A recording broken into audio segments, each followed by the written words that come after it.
They want to come back because they see red flags in their new partner. They're afraid to be alone. Red flags everywhere. I want to come back. I'm always curious about you. You may have heard that they're asking questions, or they may have reached out to you to see how you're doing, and you're like, why? Why am I hearing from you? There are red flags. This person jumped too fast. They jumped in too fast.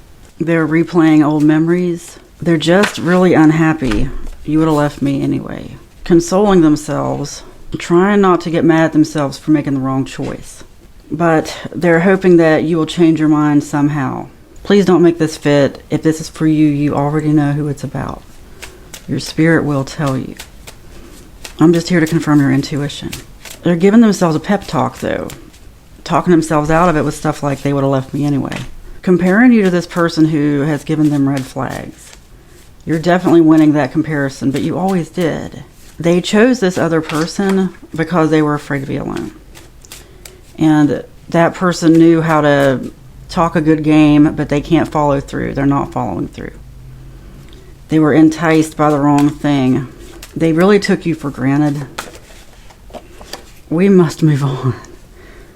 They would love that. Please don't reach out to them. Let them reach out to you if you're interested, but let me see what else I get.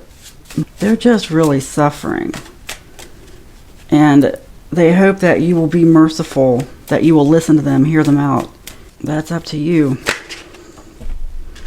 I regret what I said. See, I'm getting from this that it was more of a mutual ending, like they sort of felt pushed into choosing this other person because they feel like they did something wrong, offended you, but you were basically the first choice all along, but they thought it was over. So they chose someone else, and now they're replaying, wondering if they could have done anything to fix it.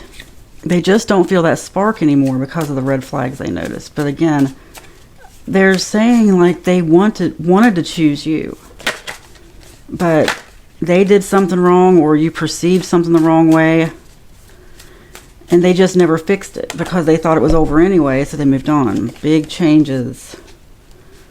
That's what they want to make, and they think that if you give them another chance, they can make big changes and prove themselves to you.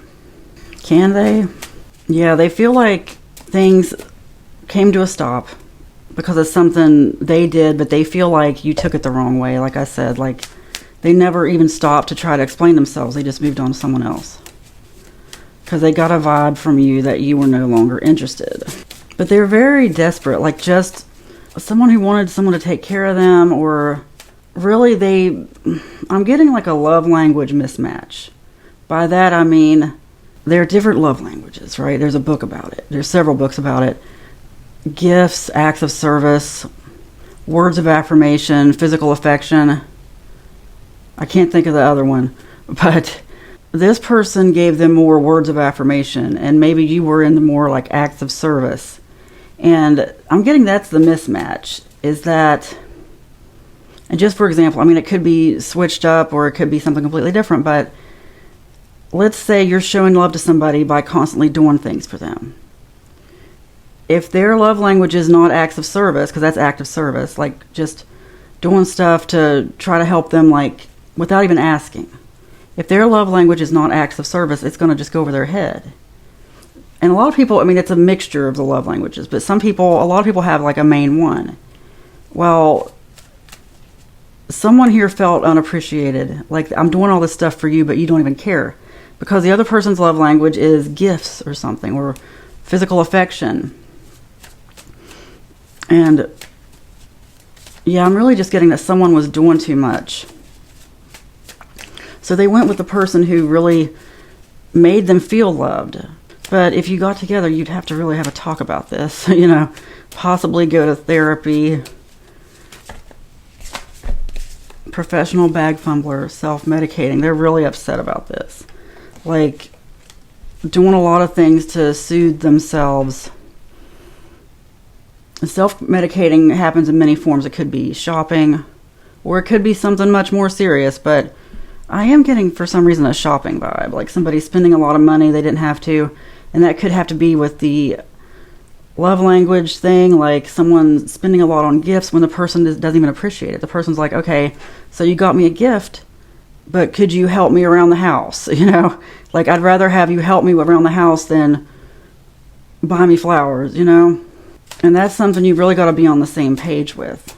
Remember that before you decide to give this person another chance, because people fall back into old patterns quickly, and that's what I'm getting. It's like the pattern between you had to be broken, but really it's like there was a sudden ending, or like a sudden misunderstanding or a miscommunication. Instead of doing anything at all to try to clear it up, this person just found someone else and jumped into something really quickly.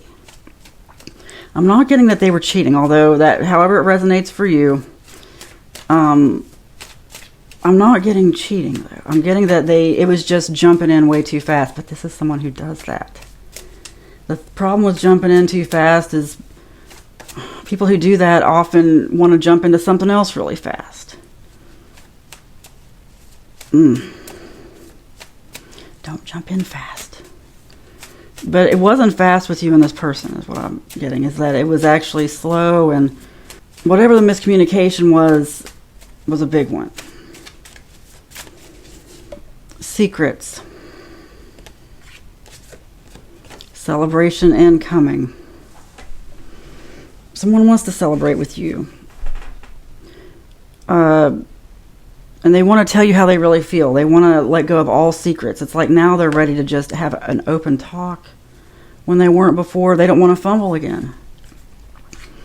They don't know who they are. And I'm really feeling like this relationship has taught them a lot about themselves. Like whatever's going on here. And it could be a while. They might have been in this for a long time. But it's been pretty bad and they're not happy.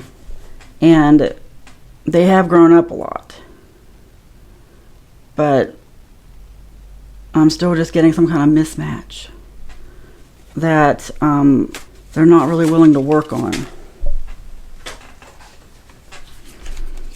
Sweetheart, settling, hiding.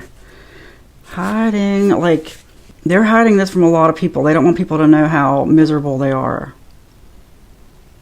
They don't want that, because they're actually trying to work on it. This is someone who's trying to work on it. They're actually pretty ashamed of how this turned out. They feel like they've wasted a lot of time, possibly a lot of money. There's been a lot of love bombing. That's what really happened at the beginning. That's the whole thing about people, if their love language is words of affirmation or gifts. Love bombing, pretty prevalent, Well, I guess it can be love bombing in other ways too, but that's not what I'm getting for this. It's like this other person learned who they were and just like went after them. But they may have misrepresented how much money they have, or just misrepresented something. So when this person pursued them and they got together, it just became really miserable. Both people held back a lot, hid things. Inner circle. They have hid things from the inner circle. You may have friends in common, or even just acquaintances in common, but this person has held back a lot. Like, they're very shy, or ashamed, I should say, to the point where they haven't even told like their closest friends or family how miserable they are. In fact, they're acting quite the opposite until they find out. I hate to say this, but this is someone who just hops around from relationship to relationship because they don't want to be alone. Like, I got afraid to be alone at the very beginning. Everybody told them not to do this, and if they do it again, they're never going to hear the end of it. So they're trying to make it work, or at least trying to hide that it's not working. And they don't want to get into something else with you or anyone else unless they know it's a sure thing. So desperate to not be alone. It's like they've always got to have someone. They have no idea the joy of actually being alone. Because you may be that person who's just like, look, I want to live alone. I want to be alone. I don't want someone calling me all the time, text me all the time. They're not like that. They got to be up on somebody.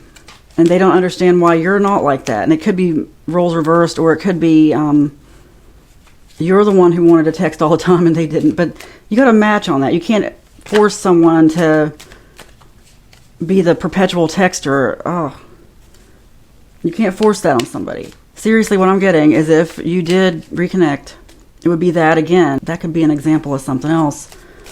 You can't force someone else to have your love language. Like I said, if they're If one person's constantly buying gifts and the other one's constantly doing things, like spending their time spent, that's the other one, that's the other love language, just spending time together.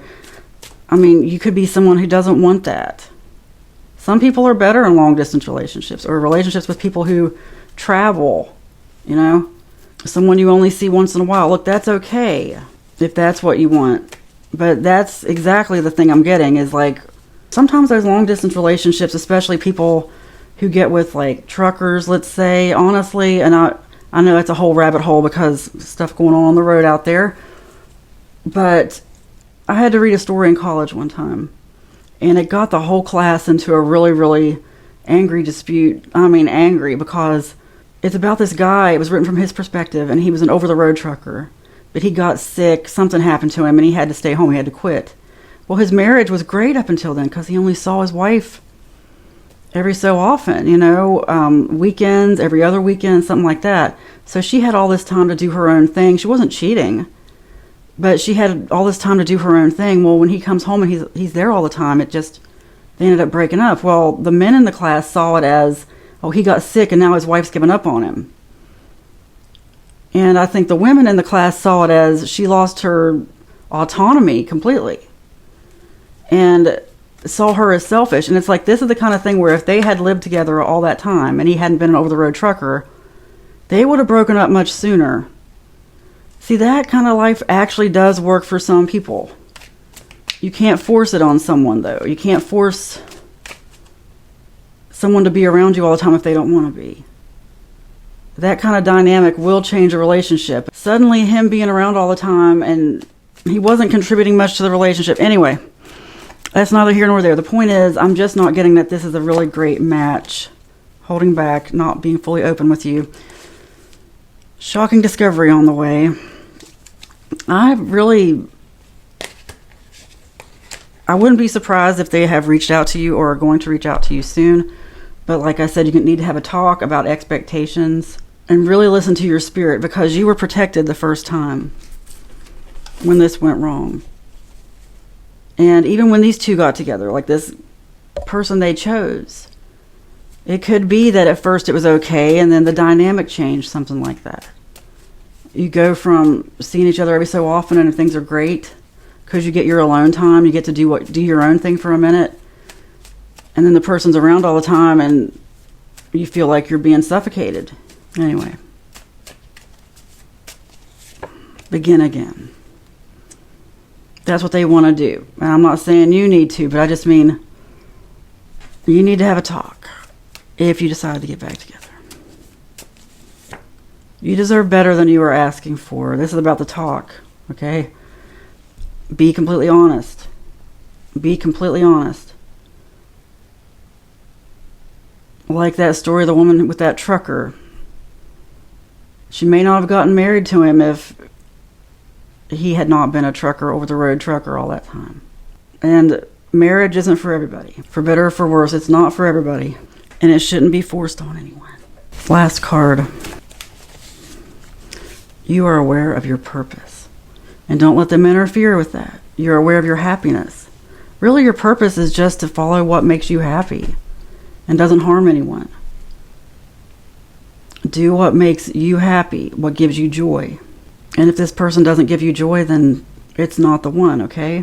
I want you to know that, because I'm really getting that some of you really want to get back together. Have a big talk about it. Don't jump into anything, because this person's a jumper. They're a relationship jumper. Always got to be with someone. Not really a cheater, but just always have to be with someone. And this was the first person after you that really appealed to them. And it happened right away. I'm telling you. It happened like immediately. Like the next day they met this person and then just decided to make it work because they didn't want to be alone.